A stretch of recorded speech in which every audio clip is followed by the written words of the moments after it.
pessoal, vamos chegando para mais uma live do Instituto IBEDIM, Instituto Brasileiro de Ensino de Direito Médico e da Saúde. Que alegria e satisfação tê-los aqui, em que falaremos sobre alguns aspectos, os impactos da Lei Geral de Proteção de Dados na área da saúde. Hoje, todos nós aqui sabemos, nós somos assolados com essa avalanche de informações que a internet, a rede mundial de computadores, nos propiciou, nos trouxe sim muitas vantagens, mas também nos trouxe alguns dissabores.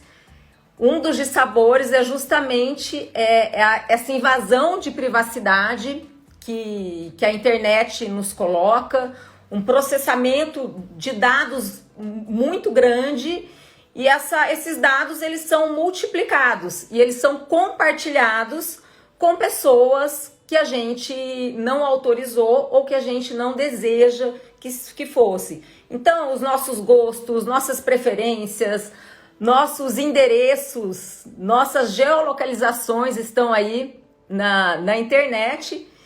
E em razão do Big Data, os aprendizados de máquina, Machine Learning, Deep Learning, inteligência artificial, ajuda bastante a propiciar essa avalanche. E a gente sabe que as eleições nos Estados Unidos, elas foram ganhas justamente em razão do acesso aos dados privilegiados, e eles podem sim, caso não sejam bem cuidados, com uma legislação muito firme, a gente corre o risco de ter a nossa honra e a nossa intimidade violados. A gente sabe aí que aconteceu recentemente, houve um convênio agora na pandemia, no início da pandemia, do Hospital Albert Einstein com o Sistema Único de Saúde. Então, os dados de mais de 16 milhões de brasileiros que estavam com suspeita ou com diagnóstico confirmado de Covid, eles tiveram os seus dados expostos, CPF, nome, o positivo ou negativo do exame aí nas mídias sociais. Então, gente, só para introduzir aqui para vocês, os nossos dados pessoais, eles já eram protegidos, eles são protegidos pelo nosso ordenamento jurídico. O que a LGPD trouxe foi um reforço, um agravo, né, normativo para que tivéssemos uma maior proteção. Então, a Constituição de 1988 coloca a intimidade, a vida privada, o sigilo das comunicações como um direito fundamental. A gente tem o Código de Defesa do Consumidor, que diz de forma muito enfática que o consumidor ele deve ser avisado sobre a abertura de cadastros. Então, ele tem também o direito de ser informado caso sejam abertos dados e cadastros em seu nome. Código Civil de 2002, a gente tem a vida privada, a intimidade como um direito da personalidade.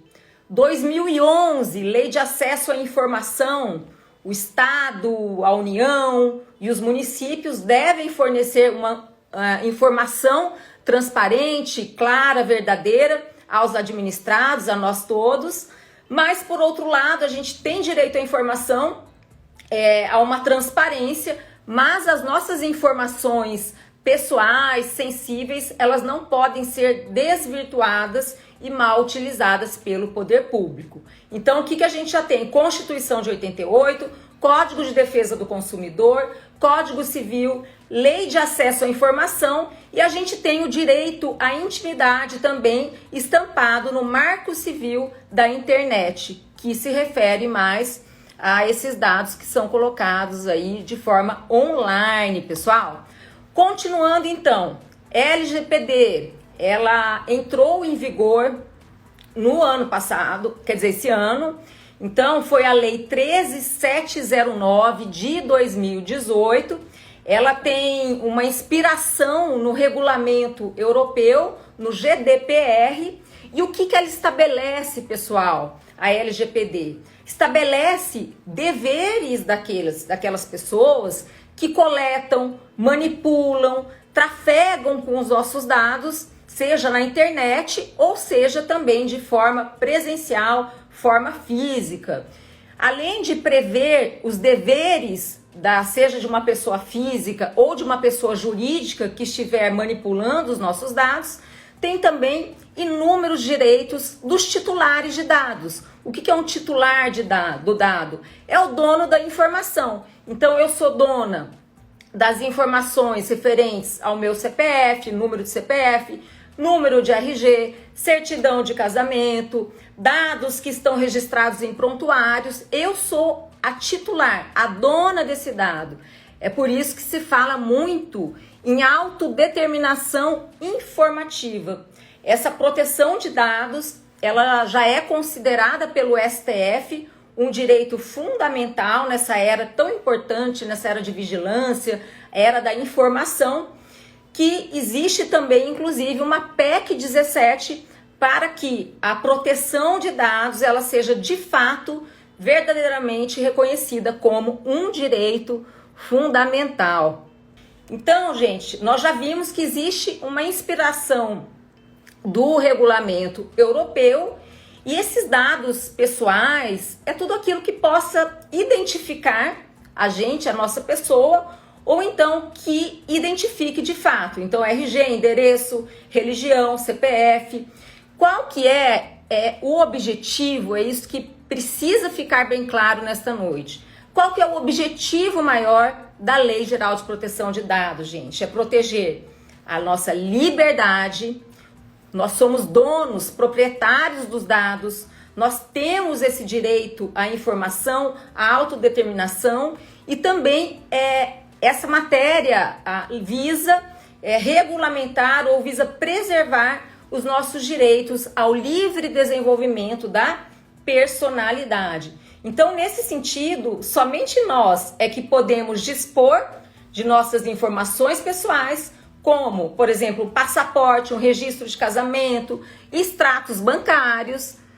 A gente não sai por aí compartilhando com todos os nossos extratos bancários, o nosso telefone, a nossa religião. É preciso que haja um querer, porque nós somos donos dos nossos dados e o Estado e a pessoa jurídica que coleta, armazena, enfim, que trata o nosso dado, deve respeitar e seguir os rigores da lei.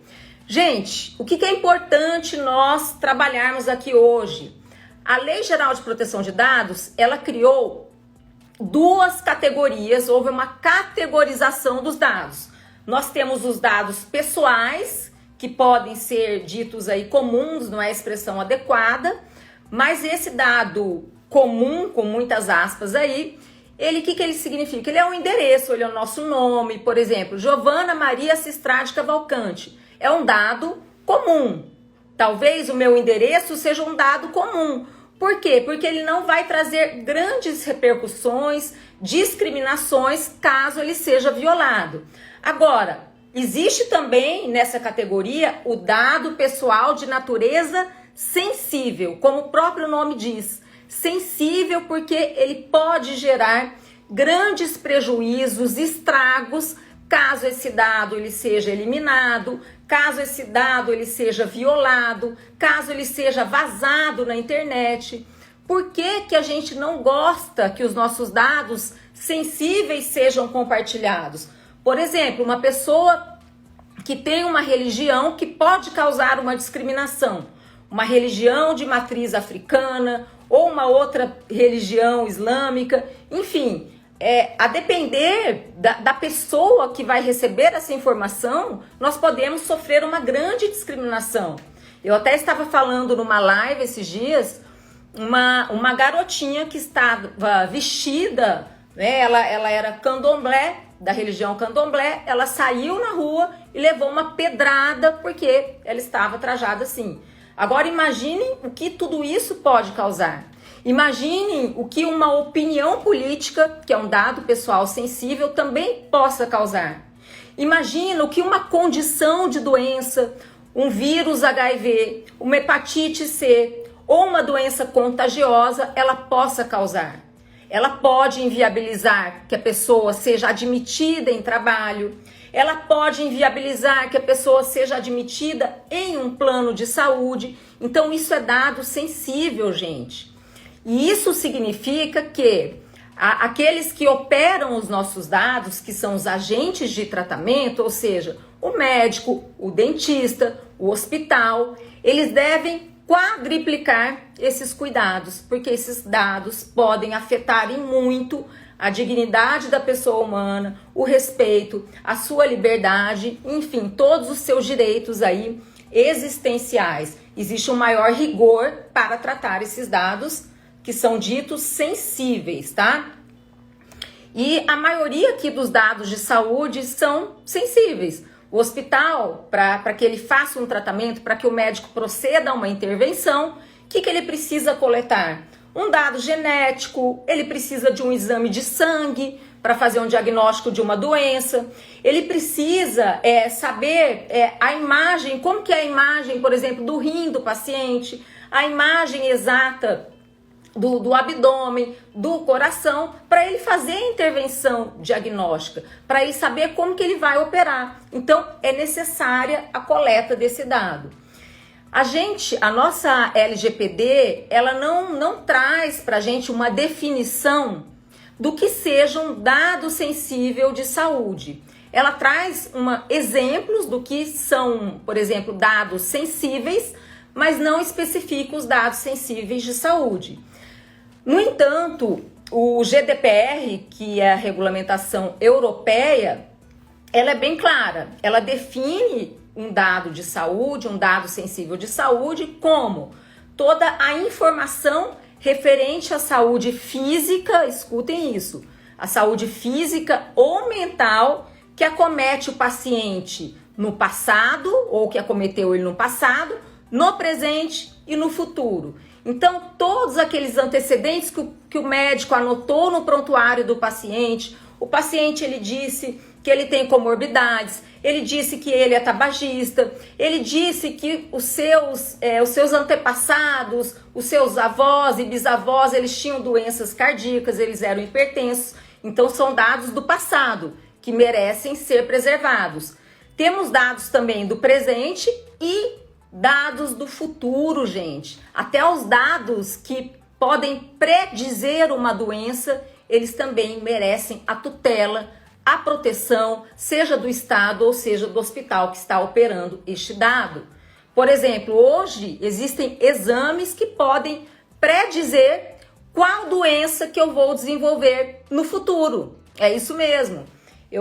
Existe um exame que chama BRCA1, BRCA2, que vai detectar se eu posso ou não desenvolver um câncer de mama no futuro. E se o paciente ele fizer esse exame, o médico também tem que conservar, tutelar aquilo que possa um dia desenvolver no paciente. Se eu faço um exame que possa predizer que um dia eu vou desenvolver aí um mal de Alzheimer, o médico não pode compartilhar essa informação, ainda que eu não tenha adquirido aquela doença, tá? Só para falar aqui da proteção de todos esses dados no passado, no presente e também aqueles dados relacionados ao futuro do paciente. Agora, mais precisamente, pessoal, o que é essa violação de dados? Qual que é o encontro entre a LGPD e a medicina? Vou dar um exemplo aqui bastante claro para que vocês verifiquem.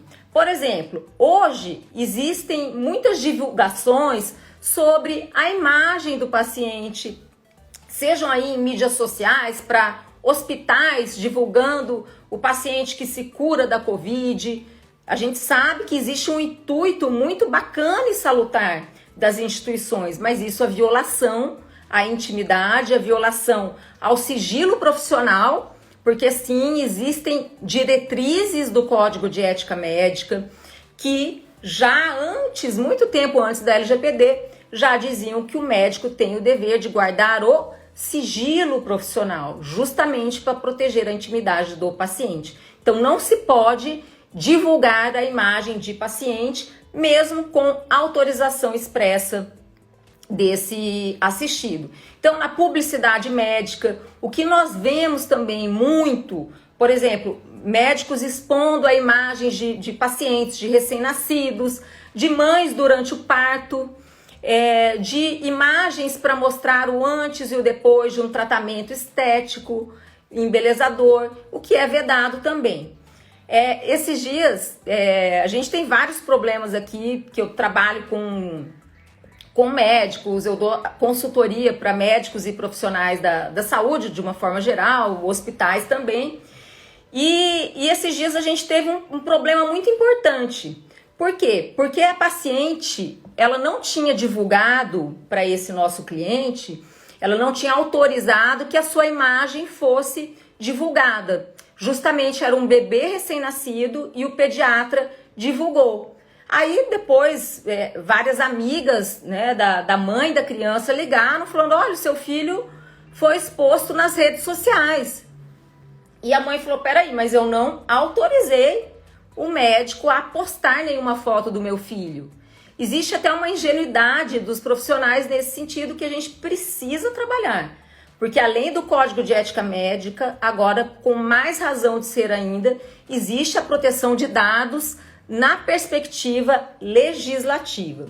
Tá bom, pessoal? Então vamos se ater a essas peculiaridades da medicina. Fazer anamnese também do paciente na frente de outros pacientes ou de pessoas também que o paciente não quer que aquelas suas condições de saúde sejam compartilhadas. Eu mesma, quando eu já tive Covid no ano passado, e logo que eu cheguei no pronto-socorro, não estava passando muito bem, não sabia ainda que era Covid, mas já estava desconfiada. Eu fui levada a um local onde as pessoas suspeitas de Covid, elas eram colocadas. E aí uma enfermeira começou a fazer uma anamnese comigo, perguntando se eu tinha, com quem que eu tinha entrado em contato, se eu já tinha entrado em contato com alguém que pegou Covid. Começou assim a expor as minhas condições de saúde na frente dos outros pacientes. E aí eu chamei a profissional num canto, falei, olha, infelizmente eu não me sinto à vontade para compartilhar as minhas informações pessoais, que são super sensíveis, com as outras pessoas. Esse é um momento meu. E aí, a hora que eu pedi, então o hospital me atendeu nesse sentido, e aí eu já dei a dica, eu falei, olha, tem aqueles outros pacientes, eu tive voz, eu consegui me expressar nesse sentido, porque eu conheço a legislação e eu sei dos meus direitos. Mas o paciente que não tem conhecimento dos seus direitos, ele vai ser prejudicado. Aí, eu acho que o hospital, a partir de então, começou a mudar a sua rotina, a sua sistemática nesse sentido. Então, jamais fazer anamnese na frente de outros pacientes, coletar dados de saúde, etc. Outro fato também que eu falei em uma palestra que eu fiz lá na UAB esses dias, pessoal, os hospitais, eles às vezes, principalmente os públicos, não têm a dimensão de como uma informação sobre a gente pode discriminar ou pode atentar contra os nossos valores, os nossos costumes. Existe ainda, infelizmente, setores em hospitais que dizem: o senhor João, compareça agora no setor 5 do hospital, senhor João com HIV, ou o senhor Carlos Almeida que tem câncer metastásico, compareça agora no setor 1. Isso é violação pura de sigilo, violação à dignidade da pessoa humana. Fora essas situações, tem também aquelas condicionantes de vazamento de prontuário, não apenas de prontuário, gente, eletrônico, mas vazamento também de prontuário físico. Eu até fiz um post hoje na minha rede social nesse sentido. Um hospital, ele foi condenado. Por quê? Porque ele autorizou que um médico que não fazia parte do atendimento do paciente tirasse cópia do prontuário desse paciente e apresentasse em um processo judicial. Nessa situação, o médico ele só tem permissão para anexar o prontuário do paciente quando ele participou da relação médico-paciente e quando houver a necessidade dele se defender daquela relação. Ou seja, se ele atende um paciente e o paciente ajuiza um processo judicial por suposto erro médico, esse profissional, sim, ele está no exercício regular de um direito, aí ele pode quebrar o sigilo juntando o prontuário. Mas ele não pode, se não houver uma relação médico-paciente previamente instaurada. Ele só pode quebrar daí caso o paciente autorize expressamente. Então, por exemplo, eu preciso fazer uma prova de que eu estava lá na UTI atendendo vários pacientes ao mesmo tempo, por isso eu não pude descer para atender um outro paciente da enfermaria, vamos supor. E aí ele precisa juntar nesse processo um prontuário de algum paciente que estava urgente na UTI. Aí o médico vai falar assim, poxa, eu não posso juntar esse prontuário. Por quê? Porque eu não se está discutindo a relação médico-paciente. Eu só quero provar que eu estava ali, naquele momento, atendendo um paciente urgente.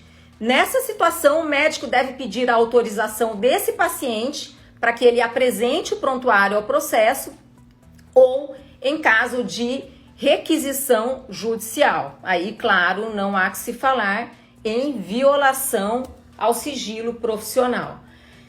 Pessoal, como eu falei, a gente precisa se preocupar muito com os prontuários também físicos. Claro que a LGPD, até por isso que veio todo esse reforço, ela veio com um propósito muito grande, sim, em razão dos ataques cibernéticos que a gente vinha sofrendo, em relação também aos dados compartilhados em telemedicina, a internet das coisas, vários dispositivos médicos aí, onde são transmitidos os sinais, os sintomas do paciente à distância, mas é preciso também cuidar do prontuário físico, da arcada dentária que fica dentro do meu consultório, da amostra biológica que fica dentro do meu laboratório, do exame, do material do exame de Papa Nicolau. Isso o médico também precisa ter cuidado e ele não pode autorizar que um terceiro, sem que haja necessidade, por exemplo, como uma secretária, tenha acesso a esses dados que são extremamente sensíveis. Então, para coletar um dado, o que é importante? Às vezes ali a secretária, ela já faz no consultório, ela coleta todos os dados do paciente, como eu disse, na frente de outros pacientes. Isso não acontece só nos hospitais. Momento de armazenamento. Eu preciso ter um cuidado, eu preciso ter uma segurança, colocar esse prontuário, não sei, dentro de um cofre, é um exemplo. Eu preciso que aquelas pessoas que compartilham também, que existe a necessidade daquela outra pessoa acessar o dado da minha equipe, a gente precisa fazer um termo com ela de confidencialidade, a gente precisa ter estrutura, um caminho jurídico para que não hajam danos sérios aí para todos esses pacientes. Pessoal, eu quero conversar um pouquinho com vocês sobre as hipóteses legais. Porque o médico, o hospital, a operadora de plano de saúde, eles não podem coletar um dado, por exemplo, de um paciente sem que haja uma justificativa legal. É necessário que haja um enquadramento jurídico. E a Lei Geral de Proteção de Dados diz que, em caso de tratamento de dados sensíveis, que são esses dados de saúde, o médico ele precisa justificar esse tratamento com algumas das hipóteses da lei que a lei estabelece. Por exemplo, o que a lei coloca como regra para tratamento de dados? O consentimento do paciente, ou seja, a sua autorização inequívoca, expressa, informada e esclarecida sobre o tratamento de dados de saúde. Então, é necessário que Giovana, eu vou passar por uma cirurgia, o médico precisa fazer a minha anamnese, precisa ter um exame dentro do seu consultório, mas eu preciso ser informada e esclarecida que aqueles meus dados estão sendo coletados. Além disso, é necessário o meu consentimento inequívoco. O que é o consentimento inequívoco? É que não deixa margem a qualquer tipo de dúvida. Eu tenho que dizer de forma expressa, sim, eu concordei em compartilhar o meu dado, eu concordei que o hospital ele trate o meu dado, eu concordei que o dado seja compartilhado com outro médico que vai me ajudar a trabalhar aí na sua assistência. É necessário que isso seja feito de forma expressa ou em um termo de consentimento para autorização de tratamento de dados. Isso pode também ser gravado, não importa. O que importa é que isso deve ficar muito claro, ou seja, o consentimento de forma inequívoca e expressa. Pessoal, um adendo aqui para vocês. O consentimento para o tratamento de dados pessoais, ele não se confunde com consentimento livre e esclarecido para tratamento de saúde. Aí tem que fazer dois termos diferentes, um para autorização aí da coleta dos dados, para a coleta e tratamento dos dados, e o outro para autorização a fim de se interceder no corpo do paciente. Ou seja, quando o médico vai fazer uma cirurgia, ele precisa informar o paciente que aquela mamoplastia, ela traz riscos, traz também quais são os benefícios, qual o tempo de duração do tratamento de saúde, quais são os efeitos colaterais que aquela cirurgia pode trazer, quais são os incômodos, como vai funcionar no pós-operatório. Isso vai ficar bem claro através da informação que pode ser manifestada, que melhor deve aí ser manifestada em um termo de consentimento livre e esclarecido. E aí o consentimento para o tratamento de dados de saúde, o profissional vai fazer a parte. Pessoal, o que é importante dizer para vocês? Existe uma divergência, tá, doutrinária. Alguns doutrinadores, autores dizem que o consentimento ele é indispensável quando a gente fala em tratamento de dados sensíveis de saúde. Outros dizem que não há hierarquia de bases legais, ou seja, não há uma hierarquia entre a base legal do consentimento e, por exemplo, a base legal relacionada ao exercício regular de um direito ou a base legal para cumprimento de tutela da saúde. Então, existe essa divergência. Eu, particularmente, Giovana, compartilho do entendimento que o consentimento ele deve ser a regra e caso haja necessidade ou caso reste impossibilitado que o profissional ele colete o consentimento, aí sim isso pode acontecer, desde que, aí a gente vai aqui, seja para a tutela da saúde do paciente. Então a lei diz o seguinte, olha, a regra é que para tratar o dado do paciente, o médico, o hospital, o plano de saúde, ele deve obter o consentimento.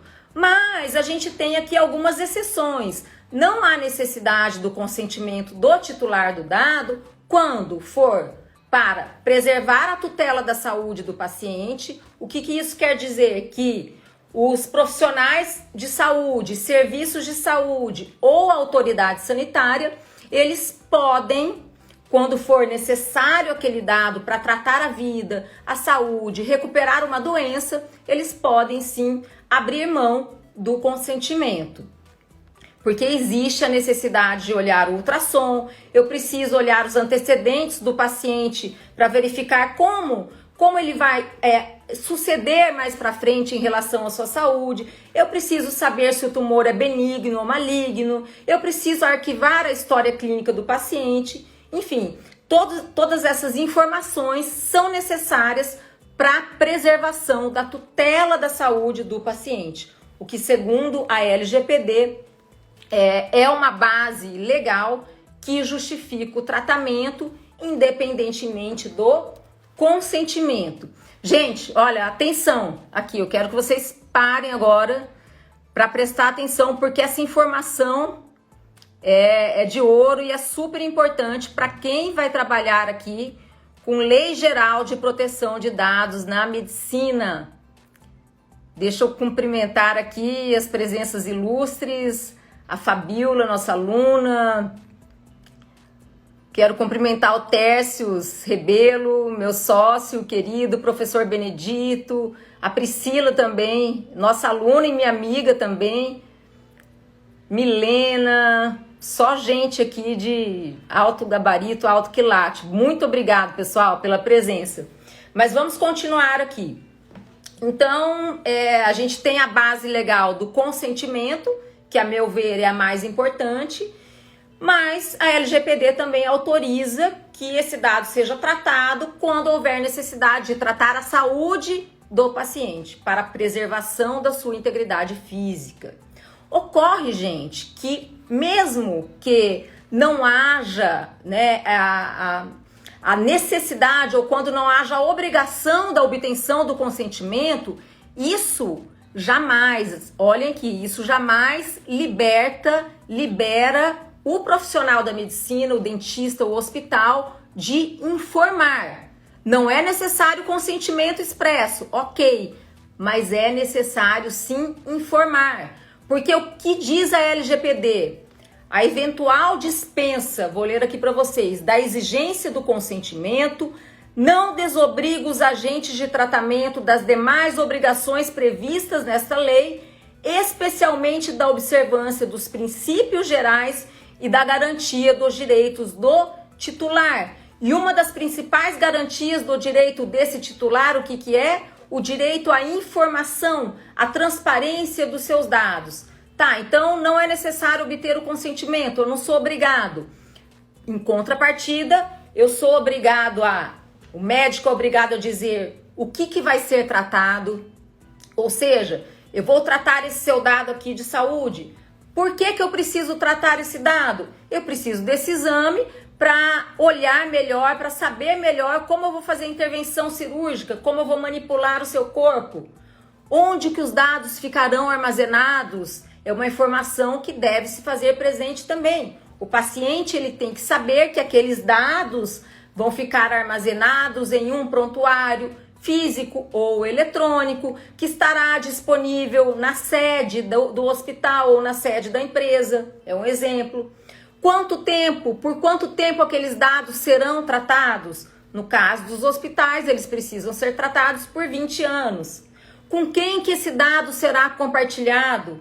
Quais são as medidas de segurança que o hospital ele está agregando naquela situação? O que ele está fazendo para proteger aquele dado de um ataque de hacker ou mesmo de um vazamento de uma informação? Ele precisa colocar tudo isso, pessoal, em uma política de privacidade. Não temos o termo de consentimento, pode até ser dispensado, mas tem que haver essa política de privacidade com informações muito claras, muito cristalinas em relação aos direitos desse titular, desse dono de dados.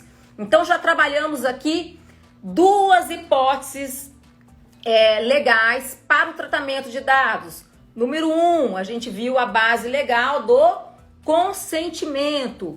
2, vimos que é possível sim, além do consentimento, para a tutela da saúde. Eu preciso tratar esse dado para assegurar a saúde do meu paciente. Vamos falar numa base legal super também importante aqui. 3, para a preservação do exercício regular do direito do médico. Então, o médico, o hospital, por vezes, ele precisa apresentar os dados do paciente ao juiz de direito, ele precisa apresentar em um processo ético disciplinar no Conselho Regional de Medicina para promover a sua própria defesa. Então, nessa situação, é possível o tratamento de um dado, porque existe um exercício regular de um direito. Qual que seria uma outra base legal, pessoal? Cumprimento de obrigação legal ou regulatória. Exemplo, em casos de doenças de notificação compulsória, como a Covid-19 mesmo. O hospital, o médico, ele deve até fazer, é um dever legal, compartilhar esse dado com a Secretaria de Saúde, até porque se ele não fizer, ele vai responder aí nas instâncias competentes. Uma aluna hoje trouxe pra gente uma outra situação, ela mandou lá no chat. E o segredo de justiça?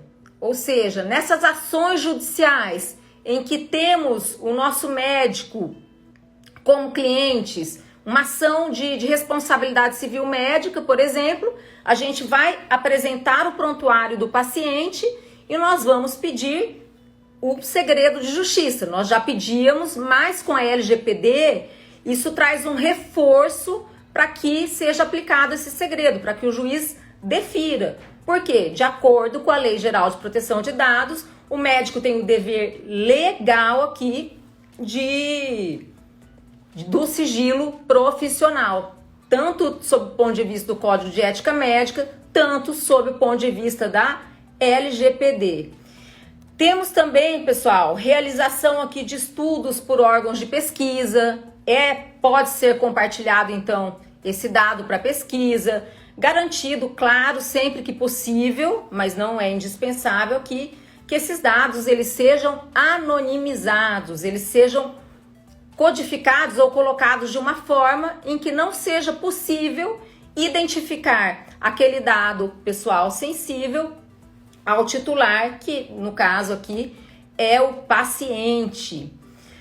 Bom, estamos aqui, já marquei aqui com 38 minutos e 57 de live, não temos ainda muito tempo. É importante que a gente fale um pouquinho do tratamento de dados pessoais de crianças e de adolescentes, gente.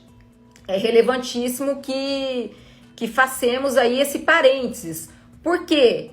Porque ao contrário dos dados pessoais de adultos, no caso de crianças e adolescentes, esses dados eles terão que obrigatoriamente sempre ser precedidos do consentimento do pai, da mãe ou do representante legal. Então aqui não cabe, por exemplo, a ausência de consentimento, não cabem outras bases legais como cabem aí nas hipóteses dos adultos. Olha aqui, o inciso 3º do artigo 14 da LGPD ressalta que os dados, no caso de crianças e adolescentes, eles poderão ser coletados sem o consentimento, no caso do pai ou do representante legal, quando a coleta for necessária, gente, para contatar os pais ou o representante legal. Então a criança chega acidentada no hospital, os dados dela precisam ser tratados até como forma de entrar em contato com os pais. Aí nessa situação é possível sim, mas depois eles vão regularizar essa situação, excluir esses dados que foram tratados, a fim de tratá-los novamente com o consentimento adequado dos pais dessa criança. O que a gente tem mais aqui para falar nesse cenário da saúde? Precisamos conhecer, eu falo que não é possível, a pessoa pode conhecer a Lei Geral de Proteção de Dados de cabo a rabo, mas ela precisa, para aplicar adequadamente a LGPD, precisa conhecer as peculiaridades do setor que ela está aplicando. Então, se eu vou aplicar em uma clínica, em um hospital, em um laboratório, eu preciso conhecer as normativas do Conselho Federal de Medicina, da Anvisa, até do Conselho Nacional de Justiça. Eu preciso ter um entendimento sobre prontuário eletrônico, prontuário físico, telemedicina, contratos de plano de saúde, a lei dos planos de saúde, conhecer sobre seguro de responsabilidade civil, porque é um mundo, é um ecossistema esse da saúde que precisamos conhecer efetivamente para aplicarmos com excelência a LGPD aos nossos clientes. Conhecer também, eu falo que é super importante, a Declaração Universal sobre Bioética e Direitos Humanos. Querem ver um exemplo aqui, muito prático?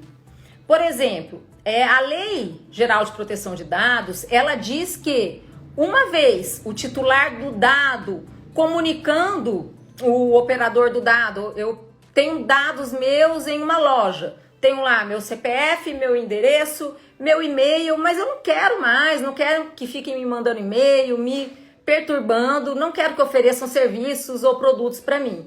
Eu vou ligar para a loja e falar, olha, eu quero que vocês excluam os meus dados. A loja, de acordo com a LGPD, ela deve excluir imediatamente. Mas no caso do prontuário do paciente, isso não é possível.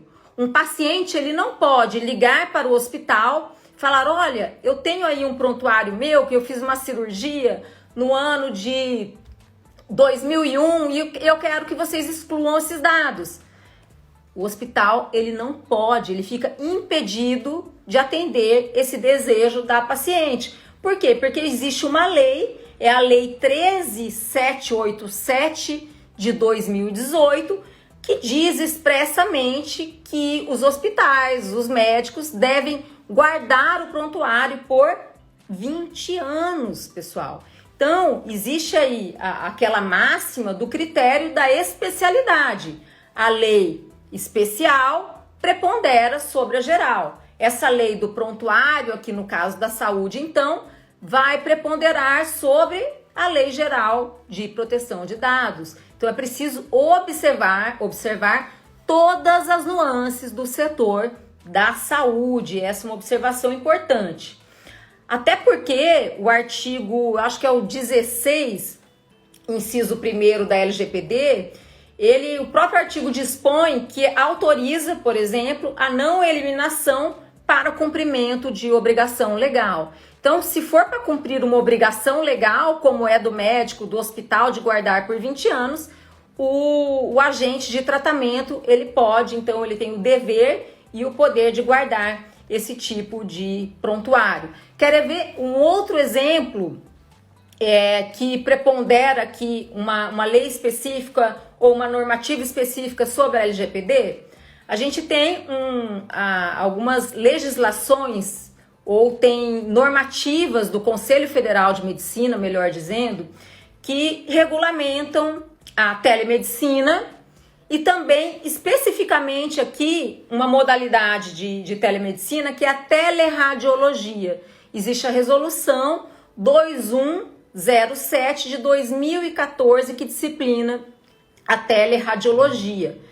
E essa normativa, ela diz o seguinte, que quando um médico ou quando uma instituição de saúde, uma clínica radiológica, for enviar as imagens do exame para que um médico em outro estado avalie ou produza o laudo, nessa situação, diz o Conselho Federal de Medicina que o paciente deverá autorizar a transmissão dessas imagens por meio de um termo de consentimento livre e esclarecido. Então, nesse caso aqui, o consentimento ele precisa ser inequívoco. Não adianta a gente falar que é para tutela da saúde, colocar outra base legal, porque aqui o Conselho Federal de Medicina é incisivo. Então, conhecer, gente, todas essas nuances, essas peculiaridades, para que não se erre no momento da aplicação da LGPD. E aqui, finalizando, eu juro que eu já estou me encaminhando aqui para o final, eu quero fazer ainda algumas considerações sobre a lei no âmbito da saúde e da medicina. Então, sempre orientar o seu cliente médico sobre os sistemas de gestão seguros, com criptografia, senhas e logins individuais, tem que ter certificado digital. Não adianta ser aquele prontuário eletrônico que é apenas um software, mas que não tem validade jurídica e segurança nenhuma. Por exemplo, telemedicina por WhatsApp, isso pode ser feito? O dado daquele paciente vai estar seguro? Ele vai se garantir a integridade daquela informação? Não, porque os dados que trafegam ali pelo WhatsApp, eles podem ser apagados. E quando a gente faz um registro de prontuário de informações do paciente, não se pode deletar, simplesmente apagar. Então, fazer a telemedicina com segurança. O WhatsApp não é um meio seguro de se fazer telemedicina. Treinamento sempre de pessoal, de educação, normas de confidencialidade. eu vou, por exemplo, fazer uma compra com um determinado fornecedor, ou então eu tenho um contrato com um plano de saúde. Será que esse plano de saúde, será que esse fornecedor, ele está atento às normas de compliance no que tange a LGPD ou não? Então, sempre orientar o seu cliente para que contrate ou para que faça, né, contratos com fornecedores, com planos de saúde que são responsáveis e estão aí em conformidade, pessoal.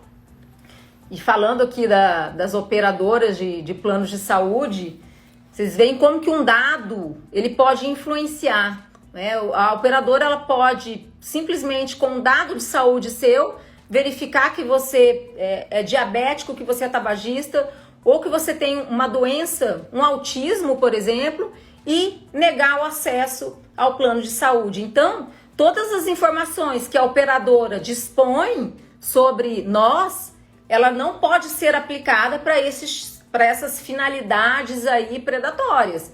Então, o plano de saúde ele pode usar as informações desde que não seja para discriminar e também para aumentar valores aí de mensalidades, gente. Esse que é o propósito. Então, falando um pouquinho mais de advocacia, a importância do papel do advogado aqui na estruturação e no monitoramento, na segurança dos dados da clínica e do hospital. Trabalhar, não dá pra gente trabalhar sozinho, porque nós não conhecemos tudo. Então, trabalhar sempre jurídico, a tecnologia, pessoal da informação, do setor administrativo. E aí a gente vai fazer todo esse mapeamento de dados, a gente vai fazer um diagnóstico nessa empresa para estudar e avaliar todo o ciclo de vida desse dado. Então a gente precisa entender como esse dado entra, como ele vai se armazenar, como que ele vai sair. O dado está armazenado em meio físico ou digital. Por exemplo, e os dados não apenas de pacientes, mas também dos nossos colaboradores, dos empregados da clínica. Existe a necessidade ou não da gente manter esse dado? Qual que é a base legal que nós vamos aplicar? Depois de fazer esse diagnóstico, nós vamos fazer um relatório de impacto à proteção de dados pessoais. Então, nós vamos verificar quais são as maiores vulnerabilidades que a empresa tem. Será que é no atendimento ali inicial com o paciente, desde a secretária, como que a secretária faz a comunicação com esse paciente, ela manda um exame por WhatsApp, ela liga marcando uma cirurgia, falando com um terceiro que não seja esse paciente. Isso é perigosíssimo, falei também numa live anterior sobre isso. Para a secretária, ela jamais pode ligar, por exemplo, para a casa do paciente, deixar um recado com o marido, com a mãe, dizer o seguinte: olha, a fulana de tal, avisa ela que nós estamos relembrando da cirurgia dela que vai acontecer daqui a 10 dias. Às vezes o marido, a mãe da paciente não tem a mínima noção que ela vai realizar uma cirurgia. Então, pessoal, e ficar atento também às vulnerabilidades, se existe alguma ilicitude ou ilegalidade na exposição, na publicidade desse médico, está ou não sendo bem empreendida. E aí a gente vai depois para a parte de implementação, introduzindo então as políticas adequadas. Aí a gente vai ter a política de coleta, a política de privacidade. Política de privacidade a gente não copia, não pega na internet, não pega do médico que é o nosso colega. Ela deve ser feita de forma personalizada para cada nicho de saúde, para cada setor e com as necessidades da clínica, do hospital. Cada um tem uma realidade diferente e fazer o copia e cola pode ser muito perigoso e danoso para a instituição e também para o paciente. Então a gente tem aí as políticas de coleta, de privacidade, de descarte, de segurança, os códigos de conduta, fora os treinamentos, as instruções também aos profissionais de saúde, gestores e colaboradores desse ecossistema aí, que é um hospital, que é uma clínica. E sempre orientando, pessoal, com essas medidas de segurança, evitar acesso que não é autorizado, manter sempre, priorizar que esse dado ele seja íntegro, tomar cuidado também para que não seja um dado desse extraviado. Às vezes eu peço para um motoboy levar um material biológico de um paciente meu para um laboratório. Isso pode se perder durante o caminho, o que é perigosíssimo, porque às vezes o paciente ele vai ter que fazer uma nova intervenção para coletar aquele material, cuja intervenção foi um pouco invasiva. Olha só como a segurança do dado é importante. E o advogado ele ajuda sobremaneira nessas situações. Fora isso, as sanções elas começam a ser aplicadas agora em 2021, em agosto de 2021. Então, aí é que o cuidado ele deve começar, deveria ter começado ontem, mas quem não começou, que comece agora, porque as penalidades elas são grandes.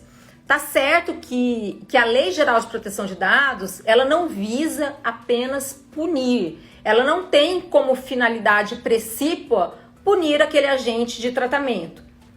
Tem sim a finalidade de estimular, de fomentar as boas práticas, a governança, a boa-fé objetiva, a transparência com o paciente. Mas, se houver um descumprimento dessa transparência, da necessidade, da finalidade do tratamento do dado, aí sim pode haver, pessoal, uma sanção pesada que vai desde uma multa de 2% do faturamento aí da pessoa jurídica, e é uma multa que é limitada a 50 milhões de reais. O que pode acontecer mais com essa clínica que não trata adequadamente um dado? Ela vai haver uma publicização dessa infração, proibição às vezes do exercício da atividade, fora também a responsabilidade civil, que é quando o paciente ele vai ajuizar uma demanda pedindo uma reparação por danos morais ou até materiais por ter sido a sua vida devassada e exposta com terceiros, ou então porque sumiu um prontuário. Gente, falando em sumiço, como que acontece isso, né? Bastante mesmo. Um hospital, às vezes a gente precisa fazer uma defesa e o hospital fala, olha, eu não estou conseguindo acessar mais o dado desse paciente. A gente não encontrou o prontuário. Então aí falta uma segurança, né, dessa informação adequada. Lembrando, gente, a LGPD estimula tanto essas boas práticas, uma mudança de cultura, que aquele hospital, aquele médico que demonstrar, por exemplo, que ele adotou essas boas práticas, essa governança, que ele adotou essas medidas corretas, por exemplo, um plano até de contingenciamento, essa pena ela vai ser diminuída. Então, vai acontecer uma dosimetria da pena em benefício desse profissional, desse hospital, demonstrando também aí a boa-fé, até como ele cooperou de alguma forma para reverter aquela situação de vazamento de dados. Esses são alguns exemplos, mas ainda tem muitos, gente. Bom, a gente já falou bastante, eu só quero aqui finalizar, eu juro que eu estou terminando, até porque já estou quase batendo aqui os 60 minutos. Gente, uma informação que vocês devem ter sempre em mente: estudar a lei seca, lerem a lei seca, quase tudo aquilo que vocês querem obter, assim, antes até de ler a doutrina, vão para a lei seca. Ali vão estar descritos, por exemplo, todos os princípios que regem a LGPD, princípio da finalidade, princípio da adequação, princípio da necessidade, princípio da transparência, que é dar transparência àquele tratamento de dados, princípio do livre acesso do titular do dado a toda aquela operação de tratamento, princípio da não discriminação. Eu vou verificar aquele dado, ele tem ou não o potencial de discriminar, de trazer, de afetar a dignidade daquele paciente. Princípio da prestação de contas, que vem aí do princípio da transparência. Além dos princípios, conhecer também os fundamentos, os objetivos dessa lei tão importante que eu tenho certeza que ela veio para fomentar todos os direitos e garantias, ela veio para dar um respaldo maior, um respeito maior a todos nós que temos aí os nossos dados expostos a todo momento e trafegados de modo online, principalmente, mas também offline, pessoal. Agradeço muito a presença de vocês. Não percam as próximas lives do IBEDIN, os nossos posts sobre LGPD na saúde. Vem muita coisa boa por aí. E eu só vou dizer uma coisa para vocês. Existe um mercado enorme. Você pode fazer um portfólio de serviços muito bacana para os profissionais da área da saúde, não apenas médicos, mas odontólogos, fisioterapeutas, psicólogos, nutricionistas, clínicas, laboratórios, hospitais. Existe aí uma diversidade de profissionais e de atores que pode ser um cliente seu, que pode ser um prospecto. E a cartela de serviços, o portfólio é enorme, pessoal. Então, fiquem atentos e agradeço muito a presença de todos vocês, um a um, porque vocês que fazem a diferença aqui e que propulsionam, que dão o estímulo necessário para que a gente traga mais novidades e mais assuntos do direito médico e da saúde. Um grande abraço a todos e até a próxima, gente. Tchau!